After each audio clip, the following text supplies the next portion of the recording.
Hey y'all, so here we are again, and we are on our second Sunday of doing this online.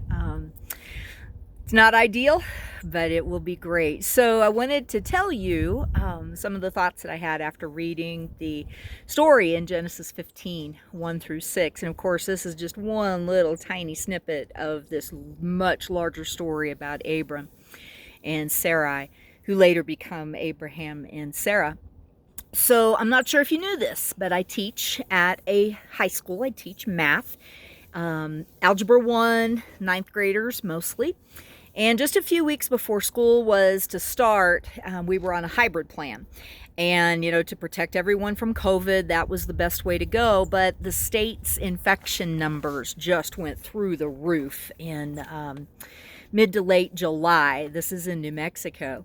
And those of us that teach at my school and in my district, we discovered from the state that we now had to open 100% online. This was just a few weeks before school started. So my students have transitioned to high school with all the stuff that their freshman year didn't set up. They were supposed to have all this stuff. All the assemblies and the football games and the volleyball matches and getting used to be more grown up than in middle school, and the dances and spirit weeks, and you get the picture. And now my students come to class behind a letter in a Google Meet, which is Google's version of Zoom. And we do the best that we can. We do what we can with internet outages and software crashes and systems that aren't cooperating with each other, and all while trying to learn and communicate and build relationship with people that we haven't even met in person, and turn in and grade assignments. And you know what? This school year is just not cool. And it isn't our fault. It isn't our fault that COVID appeared. It isn't our fault that COVID is a nasty, nasty virus. And it isn't our fault that decisions are made that make our lives incredibly difficult, especially when they are made to save lives as much as possible. And the same thing happened to Abram back in the day. And so today we're jumping a huge jump, from chapter 2 to chapter 15 in Genesis. From the first humans realizing the huge decision they made to eat the fruit of the tree that God told them not to, probably may not have been the best decision, and now there's consequences. And now we're going all the way to years later, where we see Abram and Sarai and Lot and a bunch of kings get into this hot mess. There was a famine, and there was this painful family breakup. Abram and Lot was Abram's nephew, and they parted ways. And there were some awesome blessings as Abram gained a lot of material wealth, and apparently he didn't get all that big of a head with it.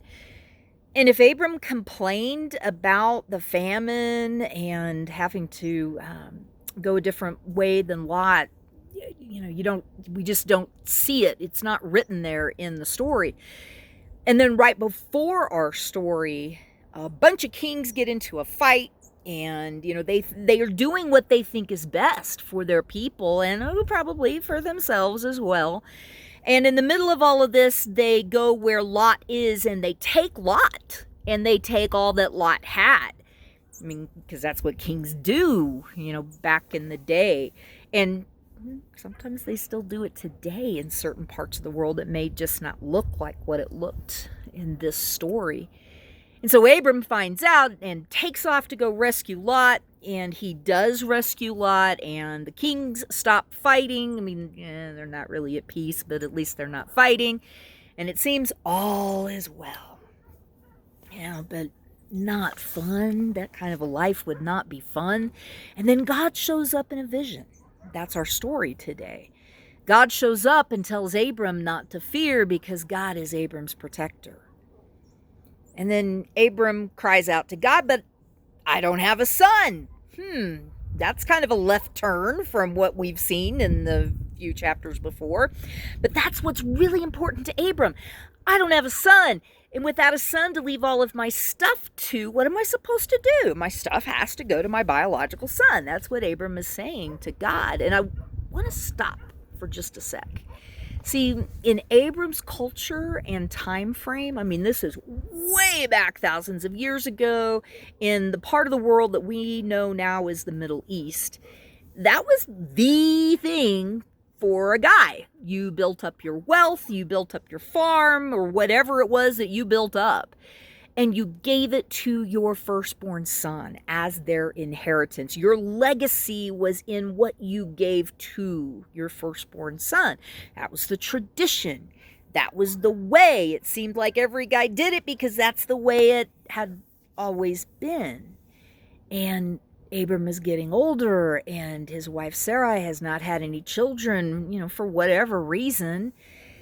And we don't get to hear from Sarai on how she feels about the whole thing because, back then, your worth as a woman was wrapped up in having that firstborn son for your husband.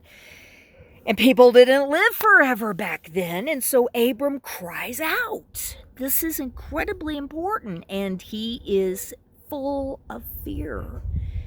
And God stops him, and God challenges Abram. Count the stars if you can.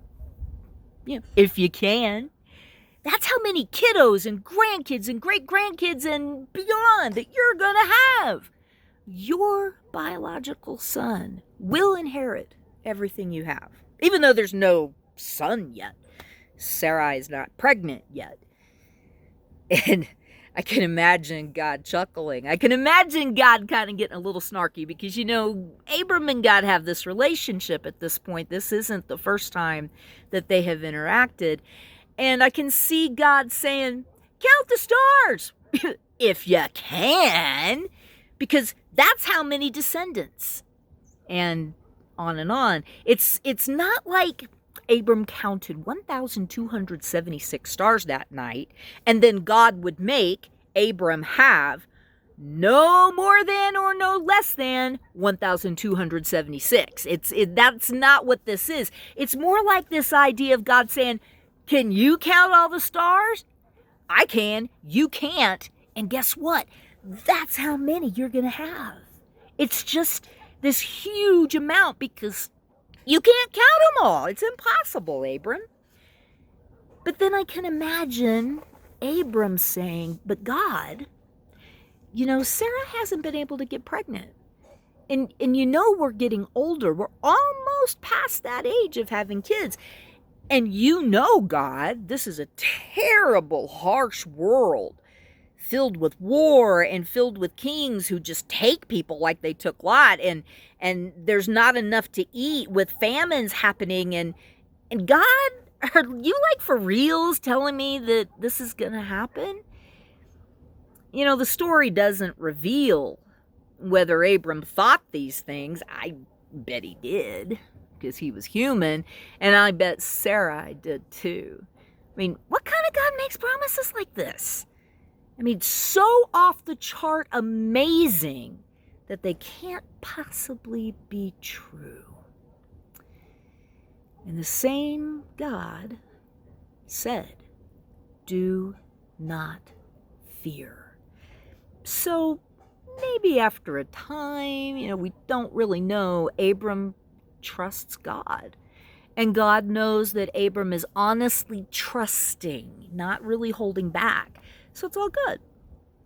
But we aren't promised a biological son to meet a culture's expectation. What are we in 2020 promised? In the Psalms and in other places in the Hebrew Scriptures, that's the first part of the Bible, and especially in the Gospels, which come after the Hebrew Scriptures, God makes it clear what we are promised. Presence of God, God's grace, God's mercy, God's protection, and God's love. We are promised that no matter what happens with COVID, God is with us. We are promised that no matter what happens in our families, God gives us grace. We are promised that no matter how hard online or hybrid school may be, for me as a teacher, for you guys as students, God gives us mercy. And we are promised that no matter how hard our day-to-day lives might be, God gives us protection. And above all, no matter what, and I believe this with every ounce of my being, we are promised that God gives us love. My question for you is, will we trust? Really trust these promises? Because they might not turn out the way that we want them to. God doesn't always work in ways we expect, and God certainly doesn't take orders from us. I mean, will we trust that God will keep these promises even if we think it isn't happening, or if it happens in a way that we didn't want? And God is still with us even if we honestly say, no, I can't, or I'm not going to trust you, God. Because life has been too painful. Life has been too hard or too awful. God gets it. And God is still here.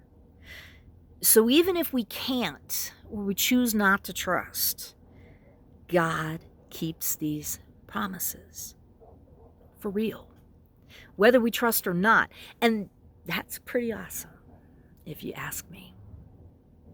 See you guys next week. Bye.